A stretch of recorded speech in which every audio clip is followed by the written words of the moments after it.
esta oportunidad, tengan ustedes buenas tardes. Vamos a tratar el tema de la mesa redonda, mejor dicho, de disnea y tos. ¿Ya?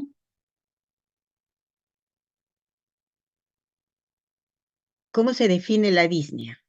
Tiene origen greco-latino, significa mal respirar y se define como la sensación desagradable y dificultosa de la respiración, la sensación que tiene el paciente, ¿no? La disnea es signo y síntoma a la vez, ¿no? Síntoma para el paciente que tiene esa sensación de que no puede respirar y signo para nosotros que vemos que el paciente tiene esa dificultad para respirar. La disnea es un motivo frecuente de consulta que debe ser interpretado adecuadamente para determinar su origen. En la fisiopatología de disnea tenemos que en un trabajo respiratorio incrementado va a haber un estímulo hacia los receptores, ¿no? Y de estos a los centros respiratorios, siendo el centro respiratorio el bulbo raquídeo y la protuberancia en la corteza cerebral. En los receptores tenemos los músculos, las vías respiratorias y la caja torácica, van a ser los receptores al estiramiento de la pequeña vía aérea, receptores a gases o partículas irritantes y receptores del intersticio. Entonces, se produce un incremento en la fuerza requerida para distender los pulmones y esto genera la sensación de disnea. Entonces, esta es la fisiopatología de disnea. En la fisiopatología, ustedes han visto que interviene el centro respiratorio, que funciona de forma automática y rítmica, ¿no? Se produce una excitación nerviosa, química y mecánica. La nerviosa participa en el reflejo neumovagal de Hering y Breuer. En la excitación química puede ser indirecta o directa. En la indirecta son sensibles a hipoxemia e hipercapnia. Tenemos los quimiorreceptores aórticos y carotídeos, y en la directa, sensibles a hipercapnia y a acidosis, mientras que la indirecta es a hipoxemia e hipercapnia, en la directa es hipercapnia y acidosis. Y la otra excitación mecánica está medida por los presorreceptores, un aumento de la presión venosa, la aurícula derecha y la vena cava, y disminución de la presión sanguínea a nivel aortocarotídeo.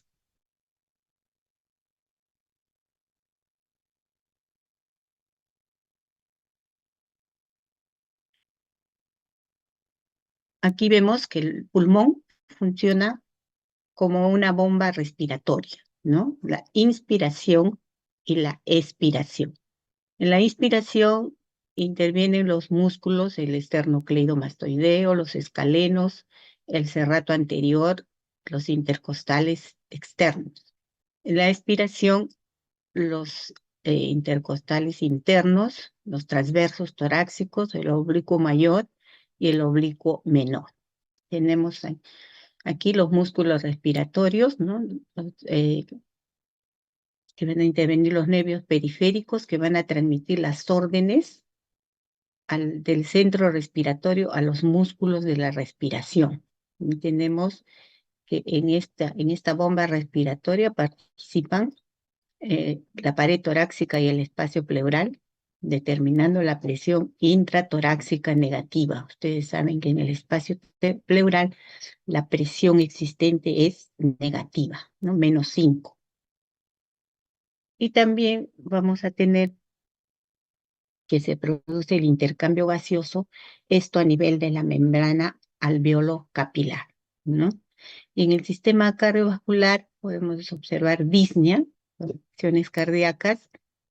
Hay disminución de la compliance secundaria a una éstasis pulmonar, hay aumento de la resistencia al flujo aéreo, pues se presenta un edema de la mucosa bronquial en el asma cardíaca, se presenta también hipoxia y caída de la presión arterial en el callado aórtico y el seno carotídeo.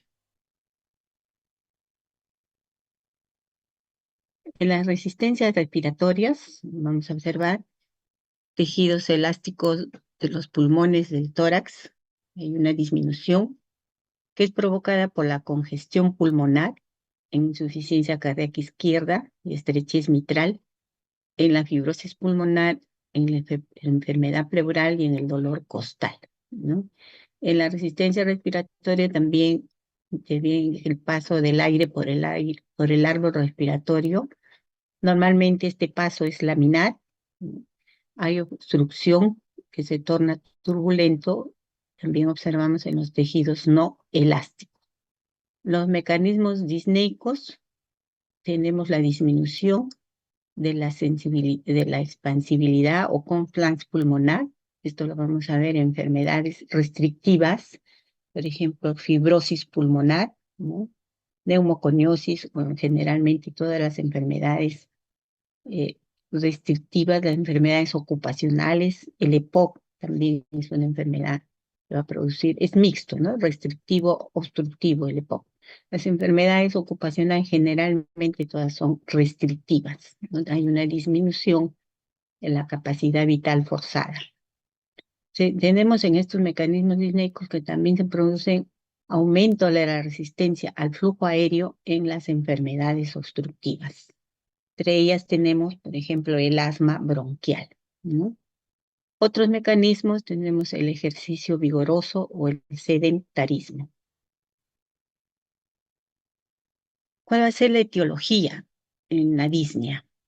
Se va a producir un aumento de los requerimientos ventilatorios, un aumento del esfuerzo para superar la resistencia de las vías aéreas. En el aumento de los requerimientos ventilatorios tenemos el ejercicio intenso, hipoxemia, hipercapnia, acidosis, embolia pulmonar, anemia. En el aumento del esfuerzo para superar la resistencia de las vías aéreas tenemos asma bronquial, EPOC, fibrosis quística y obstrucciones por cuerpos extraños. También vamos a observar un aumento del esfuerzo para distender el pulmón y la caja torácica, un deterioro muscular o alteraciones psicológicas que van a modificar el umbral de la percepción. El aumento para distender el pulmón y la caja torácica, encontramos al edema pulmonar no cardiogénico, la cifoescoliosis, el derrame pleural, neumotórax, enfermedades infiltrativas pulmonares.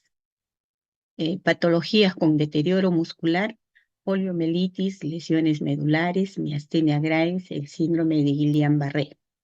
Y alteraciones psicológicas que van a modificar el umbral de percepción, tenemos la ansiedad en los ataques de pánico. En la clasificación de disnea tenemos dos escuelas, ¿no? La escuela americana, dice acá, clasificación funcional de la severidad de disnea según la New York Heart Association, que va a clasificar la disnea, en 4 grados, del 1 al 4, siendo el 1 que el paciente presenta disnea cuando realiza grandes esfuerzos como correr, subir varios pisos de escalera, un deporte intenso, que previamente podrían realizar sin molestia. Y el otro extremo, el grado 4, el paciente va a presentar disnea durante el reposo físico y mental, ¿no? Entonces, esta escala o esta clasificación funcional de la severidad de la disnea, de acuerdo a la escuela americana, ¿no? Generalmente se utiliza para evaluar casos de disnea cardíaca, o sea, en patología cardíaca, ¿no?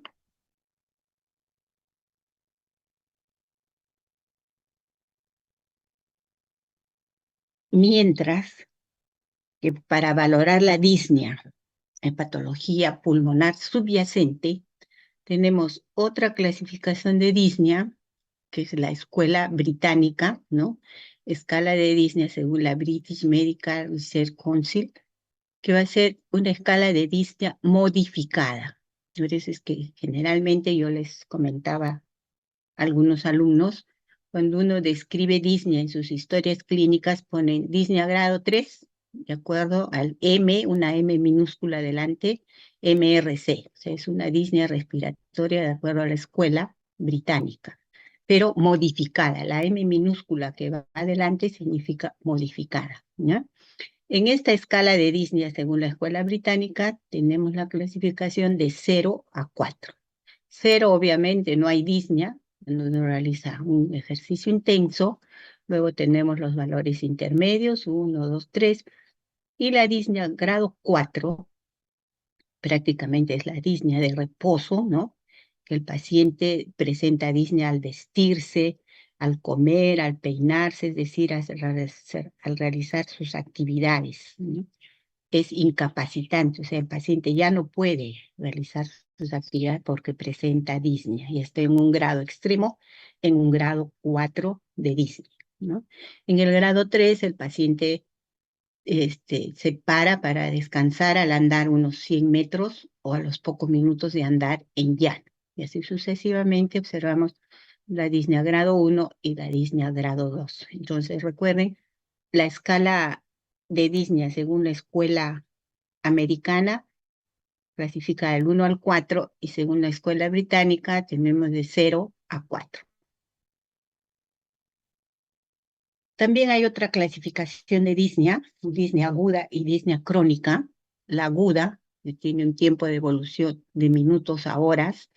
¿En qué casos podemos ver una disnea aguda? En asma bronquial, traumatismo torácico, embolia pulmonar, neumotórax, edema agudo pulmón cardiogénico, asma cardíaca o el síndrome coronario agudo, ¿no? Mientras que la disnea crónica la vamos a observar en patologías como EPOC, insuficiencia cardíaca crónica evolutiva, enfermedades del intersticio pulmonar y en el asma bronquial, que ustedes saben que también vemos un tipo de asma bronquial crónica. ¿Qué sintomatología va a presentar el paciente de disnea o qué señales presenta el paciente con disnea, ¿no? Dificultad para respirar después de un esfuerzo o debido a una enfermedad subyacente que pueda presentar, ¿no? El paciente puede sentirse asfixiado o sofocado debido a que tiene dificultad para respirar. Siente opresión en el pecho, tiene una respiración rápida y superficial, presenta palpitaciones, sibilancias y tos. Las complicaciones que podemos observar en disnea, es ser que esta se asocia con hipoxemia o hipoxia, bajo nivel de oxígeno en la sangre, y si la disnea es grave y persiste por un tiempo, existe un gran riesgo de deterioro cognitivo temporal o permanente, ¿no?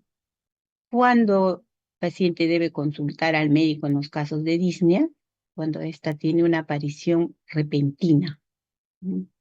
Cuando se pierde la capacidad de realizar las actividades cotidianas, cuando hay dolor en el pecho o cuando el paciente presenta náuseas, ¿no? Sobre todo pacientes mayores o pacientes considerados como adulto mayor.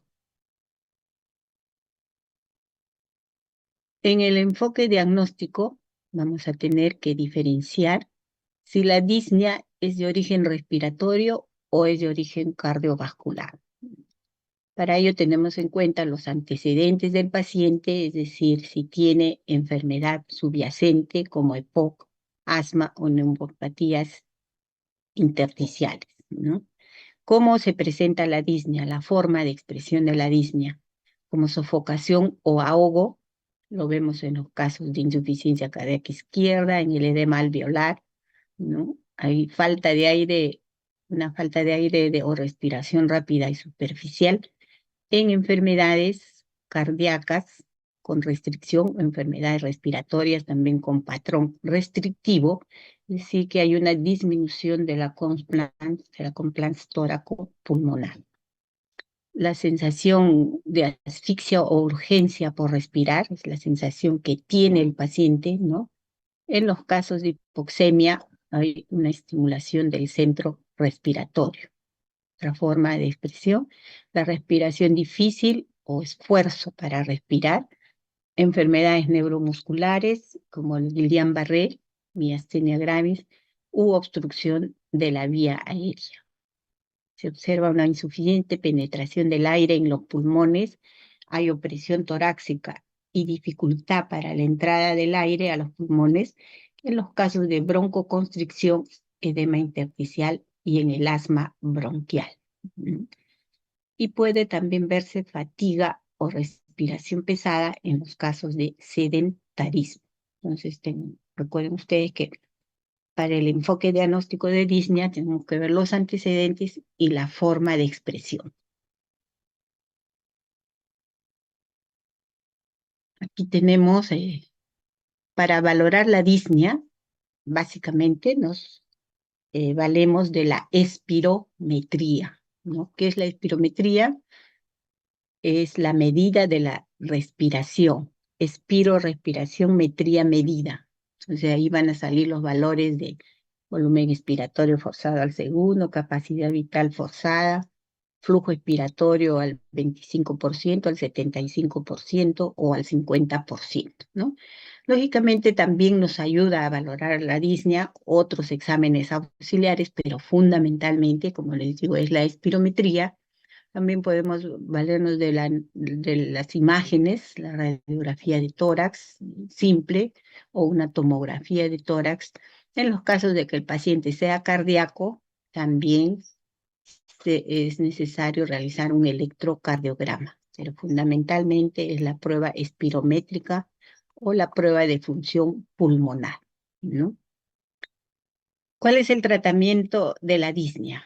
Dependiendo del grado de disnea, ¿no? Si es disnea leve, moderado, severa o grado 1, grado 4, puede ser la oxigenoterapia en grado 4, ¿no? Oxigenoterapia administrada por cánula binasal, ¿no? Que administra oxígeno hasta 5 litros por minuto, o si el paciente requiere utilizar una máscara. Por ejemplo, en este caso observamos paciente con una máscara Venturi que va a administrar mayor porcentaje de oxígeno hasta 15 litros de oxígeno. Si el paciente no responde, ya requiere soporte mecánico ventilatorio, es decir, ya es conectado a un respirador. Pero en disnea también tenemos que ver la prevención de la disnea, que vamos a observar en pacientes fumadores. Entonces, como prevención, recomendar al paciente dejar de fumar. Ustedes saben que hay fumadores pasivos y fumadores activos, ¿no? En ellos, sobre todo el activo, bueno, lógicamente va a aspirar el humo del cigarro, mientras el que está a su alrededor es el fumador pasivo, hay que evitar el humo del cigarro. También evitar otros desencadenantes ambientales como vapores químicos, humos de leña, baja de peso y tomar un tiempo necesario para adaptarse a la altura. Es decir, cuando uno viaja a la altura, son los 3.000, 4.000 metros sobre el nivel del mar, debe realizar actividades en forma gradual y reducir los niveles de ejercicio, ¿no? O sea, cuando uno llega a la altura, el primer día se recomienda que debe reposar, no realizar ejercicios, no salir a caminar, ¿no? Ni mucho menos correr. Entonces hay que tomarse el tiempo necesario para adaptarse a la altura. Hasta aquí ha sido un resumen de lo que es disnea, las formas de expresión de disnea, la fisiopatología de disnea, ¿no? Con la participación del centro respiratorio a nivel del bulbo raquídeo. Luego vamos a ver, como esta mesa redonda se trata de dos temas, disnea y tos. Vamos a ver ahora lo que es tos, ¿ya? La tos se presenta como uno de los síntomas cardiorrespiratorios más frecuentes, ¿no? Se va a producir una contracción espasmódica y repentina de los músculos respiratorios y con ello se libera al árbol respiratorio de secreciones y cuerpos extraños, ¿no? La tos también se presenta como un reflejo defensivo, ¿no? Se recomienda que no debe ser inhibido, al contrario, debe ser facilitado con mucolíticos o expectorantes, ¿no? O sea, hay que eh, este, indicar al paciente que es preferible que expectore, o sea, nosotros mismos debemos facilitar que el paciente que tiene tos expectore, dándole mucolíticos o el agua, indicándole toma de agua, que es el principal mucolítico, y no inhibir la tos, ¿no? En la tos se van a presentar tres fases: la fase inspiradora, la de compresión y la fase expiratoria. En la fase inspiradora, como ustedes pueden observar en esta gráfica, la glotis se abre, el aire ingresa hacia los pulmones, o sea, se inspira, ¿no?, el aire. En la de compresión, la glotis se cierra y la presión intratorácica aumenta como resultado de la contracción de los músculos expiratorios, ¿no? Y en la tercera fase, la expiratoria, la glotis se abre, ¿no?, con la liberación repentina del aire a una gran velocidad, de 80 a 800 kilómetros por hora. Se producen los movimientos de aire. Entonces, para que la tos sea eficaz, estas tres fases deben funcionar adecuadamente, o sea, la fase inspiratoria, la de compresión y la expiratoria, donde la glotis se abre, la glotis se cierra y la glotis se vuelve a abrir. En la fisiopatología de la tos, también vamos a tener que participan los receptores de la tos, ¿no? Se produce el estímulo que genera el reflujo tusígeno, puede ser inflamatorio, mecánico, químico o térmico. Y en los receptores de la tos tenemos mayor concentración en la región posterior de la laringe y la vía aérea superior. Otros receptores de la tos, senos paranasales, la membrana timpánica, el pericardio, el diafragma y el esófago. Este cuadrito lo vamos a ver mejor en esta otra diapositiva. Acá tenemos el centro de la tos. En la tos, como les había mencionado, intervienen receptores e intervienen también los pares craneales, ¿no? Así como que tenemos eferentes y efectores. En los receptores tenemos la nariz, senos paranasales, interviene el quinto par craneal, los receptores en la región posterior de la faringe, el noveno par, y el décimo par interviene en los receptores del pericardio, diafragma, oídos, tráquea, broncos, pleura, esófago y estómago. Mientras que acá los eferentes tenemos los nervios espinales, el frénico y el décimo par, siendo los efectores en los nervios espinales los músculos respiratorios, el efector en el frénico, el diafragma, y la laringe y la tráquea y bronquios en el décimo par.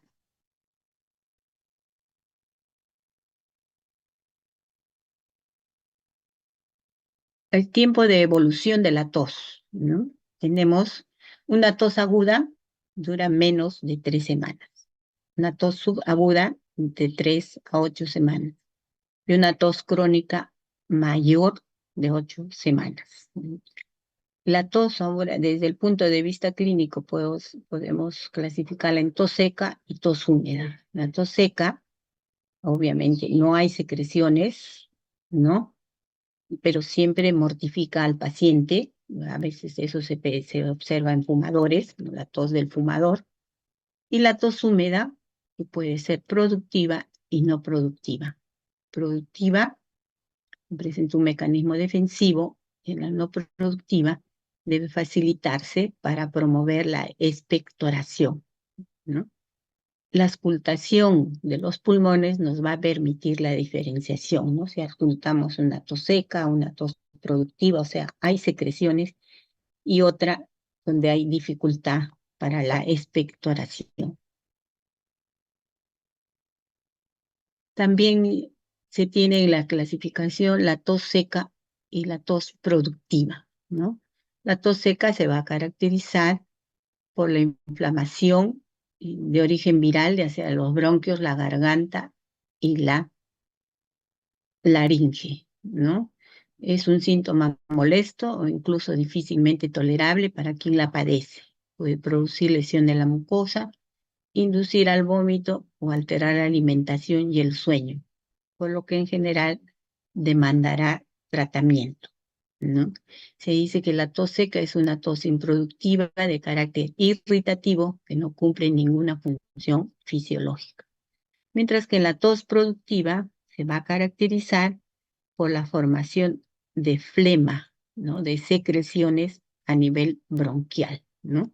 Es la tos producida para movilizar y eliminar secreciones, manteniendo la permeabilidad de la vía aérea. Suele aparecer cuando los mecanismos de transporte mucociliar son insuficientes. La tos productiva siempre debe investigarse para averiguar su etiología.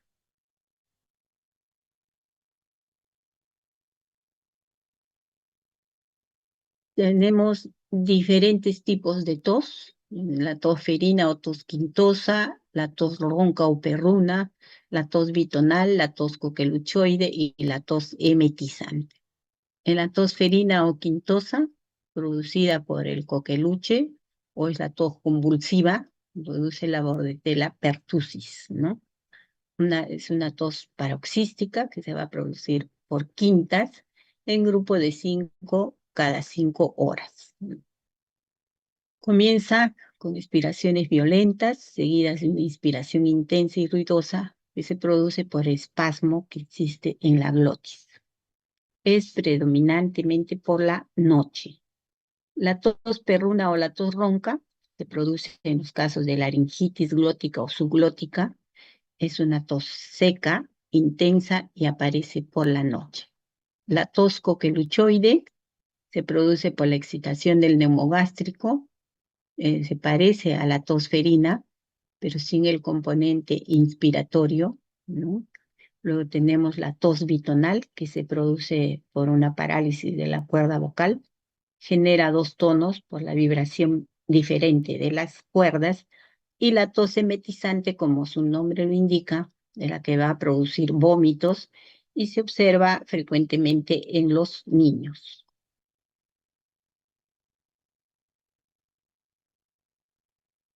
En la etiología de la tos, el origen puede ser valorado según el tiempo de evolución, ¿no? En la tos aguda, la causa más común van a ser las infecciones del tracto respiratorio superior. En la tos de larga evolución, en la mayoría se va a lograr identificar la causa y hay un pequeño grupo donde es idiopático. Y en la tos subaguda, la etiología predominante es posinfecciosa, donde la tos persiste pese a la resolución de la infección.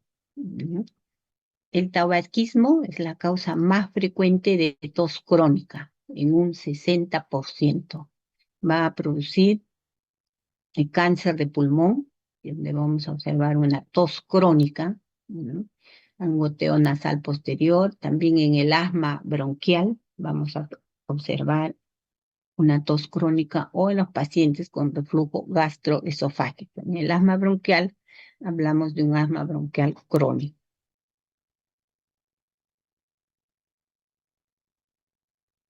Aquí vamos a describir los orígenes y causas de tos, ¿no? Que tenemos en enfermedades de las vías respiratorias altas, causantes de tos, la rinitis, los pólipos nasales, sinusitis, otitis, obstrucción del conducto auditivo externo. En enfermedades broncopulmonares, causantes de tos, bronquitis, bronquiectasia, asma, enfermedades del parénquima pulmonar, infecciones, enfermedades intersticiales, cáncer de pulmón. Enfermedades de la pleura, del mediastino y del diafragma, como causantes de tos, la pleuritis, pleuresías, tumores, ventraciones o hernia hiatal. En enfermedades cardíacas, insuficiencia cardíaca izquierda, estenosis mitral, pericarditis. Enfermedades del aparato respiratorio, el reflujo gastroesofágico, ¿no? Con una causa muy frecuente, hernia hiatal, enfermedades gastroesofágicas. En enfermedades neurológicas, causantes de la tos, trastornos en la deglución y aspiración hacia la vía aérea, ¿no? Los fármacos, ¿no? Los inhibidores de la angiotensina y Otros orígenes tenemos como causantes de tos cáncer, todo tipo de cáncer, ¿no? En este caso cáncer renal, y también se mencionan causas psicógenas. ¿Qué complicaciones se pueden presentar en tos? Tenemos cansancio, fatiga, un síncope tusígeno, neumotórax, incontinencia urinaria, desgarros musculares y fracturas costales si la tos es muy, muy exigente, ¿no? Y paciente, por ejemplo, muy comprometido, muy venido a menos, puede tener fractura costal de tanto toser, ¿no? Presentan dolor torácico, que es frecuente tanto en adultos mayores o adultos simplemente. Sangrado de piel y mucosas, puede también presentar vómitos e insomnio como complicación. ¿Qué debemos tener en cuenta para el diagnóstico de tos, ¿no? El momento de la presentación y los signos o la sintomatología acompañante, ¿no? El momento de presentación podemos ver si es una tos nocturna, si es una tos que se presenta durante el ejercicio, si es una tos que se presenta con la alimentación, una tos que se presenta con cambios posturales o en determinados ambientes. Por ejemplo, la tos nocturna las observan una tos cardíaca, pacientes con reflujo gastroesofágico, con asma nocturna y presentan goteo nasal posterior. Durante el ejercicio, el ejemplo más frecuente, el asma inducida por ejercicio, también la tos que se presenta con la alimentación cuando hay una aspiración de la vía aérea, con un trastorno en la deglución, ¿no? Sobre todo en adultos mayores, ¿no? Aquellos que presentan divertículos esofágicos o neoplasia. Tos con cambios posturales, lo vemos en los casos de bronquitasias, y tos en determinados ambientes, por ejemplo, donde existen alergenos del trabajo o alergenos en el hogar. Signos o síntomas que acompañan a la tos y sibilancias, que produce una broncoconstricción, por ejemplo, en el asma, o hay compresión extrínseca, o en los casos de tumores endobronquiales. Podemos observar tos y hemoptisis o expectoración hemoptoica en los casos de CA broncogénico, tuberculosis, tromboembolismo pulmonar. También podemos ver tos y broncorrea o vómica en los casos de bronquitasias, absceso pulmonar o en los casos de hidatidosis pulmonar.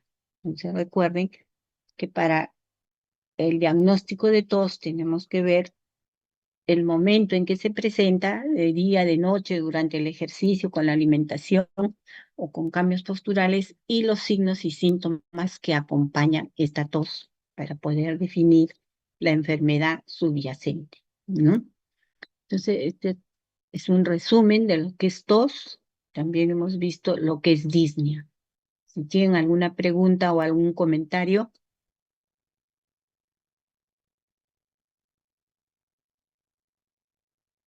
Doctora, disculpe, ¿cuál sería el tratamiento de primera línea para la tos? Fluidificantes, como hemos visto al inicio, es mejor permitir que la tos se expectore, no inhibir el reflejo de la tos, sino al contrario, facilitar que esta tos se expectore. Fluidificantes, en primer lugar, el agua, ¿no? Al paciente se le indica que tome agua en cantidad, y si no, hacemos uso de los expectorantes o mucolíticos que tenemos, ¿no? Entre ellos, por ejemplo, se recomienda acetilcisteína en sobrecitos o en polvo, o hay en jarabe también, diluir un sobrecito cada 8 horas, ¿no? Mañana, noche. Mañana, tarde y noche, perdón, o cada 12 horas también. Pero lo más recomendable, el mejor fluidificante es el agua. Gracias, doctora.